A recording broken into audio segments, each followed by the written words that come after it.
What is your biggest secret you keep from everyone? When I was 17, my best friend was 16 and a year behind me in school. We had met in a split class of grade 4 and 5 students. A couple weeks after the new school year started, we went out biking on a weekend and he went over an edge on the pathway we were on and died. It was a 25-foot drop onto a rocky ridge line and then into a river another 50 feet below, and he landed head first. It was declared an accident. His bike had slipped on something and lost control and he went right over the edge. I was riding in front and didn't notice anything till I heard the crash behind me. He didn't make a sound going over the edge.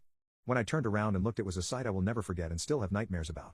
I had a cell phone with me and called 911, but there was nothing to be done. Even from up where I was, I could see his helmet had cracked and blood pooling around his head. His family blamed me for the death even though it was an accident, saying I had pushed him to ride too hard. It was a bike path in the city, but they needed an excuse, or that I had distracted him, stuff like that. About 9 months later, I had to clear out our locker at school. Even though I was in grade 12 and he was in grade 11, we arranged to share a locker at the end of the school year.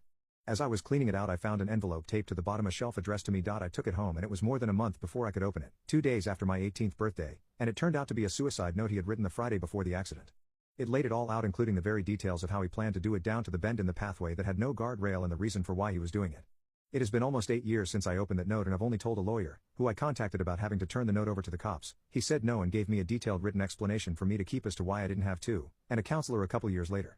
The note and the explanation from the lawyer in a lockbox, as I cannot bring myself to get rid of it. To this day his family still blames me for his death, but I refuse to tell them the truth as their religious beliefs would make it impossible to bear.